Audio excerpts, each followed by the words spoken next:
Well, number one, I was here in September of 1976 when the event started.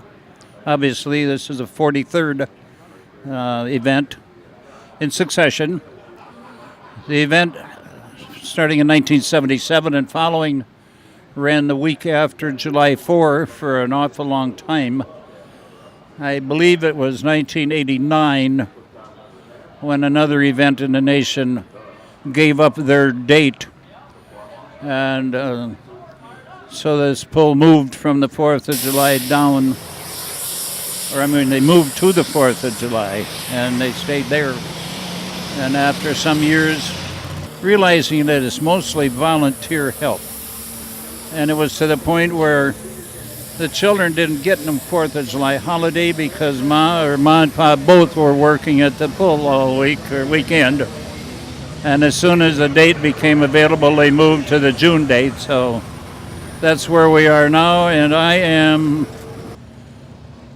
officially retired from the live mic show time.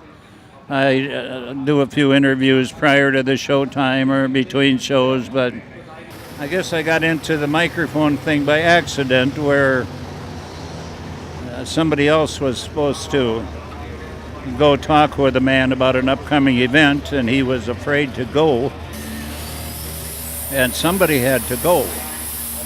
And he handed me the flyer and he said, "You go do this." And so I went, and the man was a nice appearing, happy-go-lucky guy, and he asked me general questions, and we chatted around for a while, and he said, "Folks, I don't know about you, but it sounds like a good time, and I'm not going to miss it." And it was over. And I realized I had never unrolled my flyer to talk. And then after a while, I got to doing a few shows, and I realized that you can't read, because about the time you get half done reading a story, somebody leaves the starting line, or, so you kind of ad-lib it. And a man asked me once, and I'm not bragging, but he said, "You don't read all that stuff you say, do you?" Apparently he had bet with some of his friends that I didn't, and they thought I did. And I said, "No." He said, "I knew it." He said, "It just runs out of your mouth, don't it?" Usually you were reminded to keep plug-in sponsors, especially in the old days. We didn't have electronic media like we do now. We didn't have the scoreboard at the end of the track. It's much easier now. You're very talented, I said. Well, thank you. You're welcome. Thank you very much.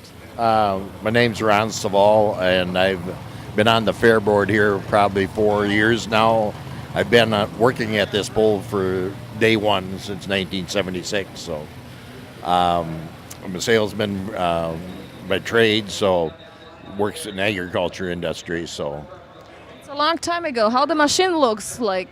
The machines have got so much more sophisticated, and they're state of the art now, as you can see, compared to back then. A lot of breakage. Just to put them together, they were pretty crude, Yes. And how many members take place in this competition?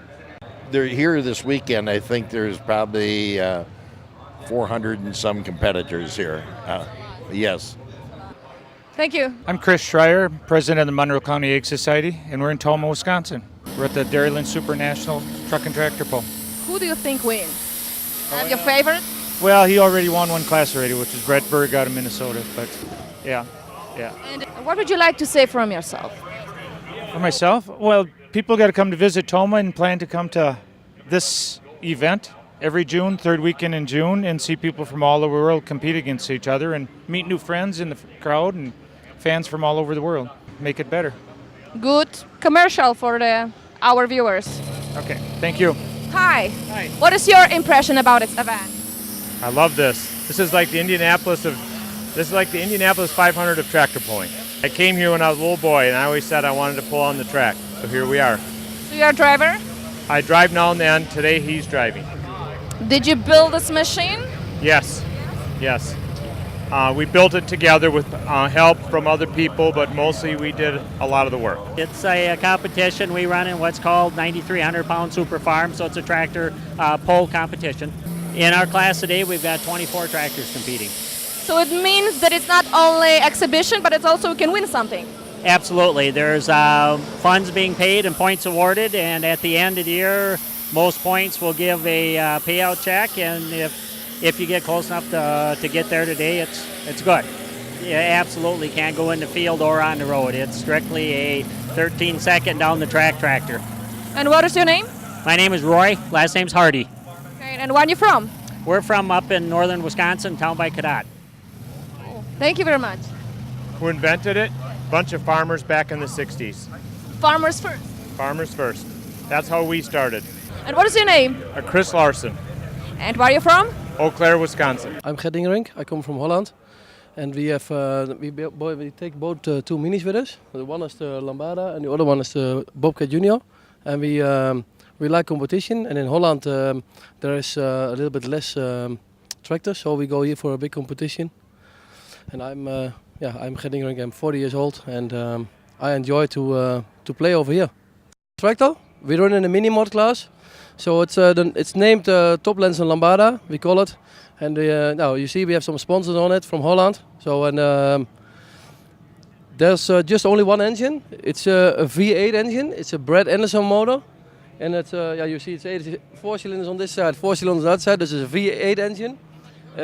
It's powered by a blower.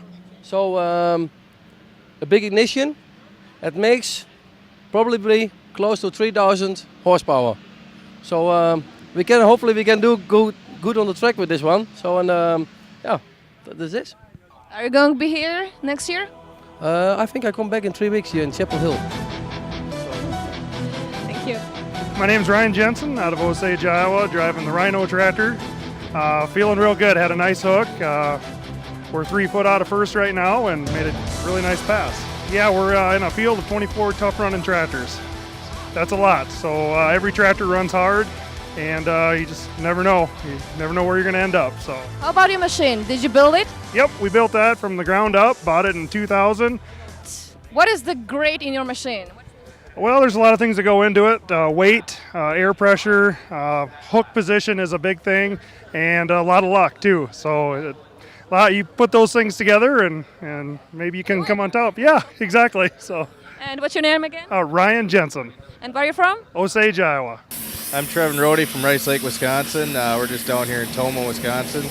I'm a little bit nervous right now, but as soon as you get hooked to the sled, backed up, make sure everything's straight, it all goes away. For me, this will be state points, Region 3 points, so I think out of all of us Region 3, there's at least 20, 25 tractors running for points, so I think we're sitting in second right now. Hopefully come out in the top 3 anyway. I bet. You always want all the horsepower you can get, but usually in this class we're all pretty close, so it's just getting the power to the ground and picking the right gear, getting traction, and getting down there. Thank you very much. Thank you.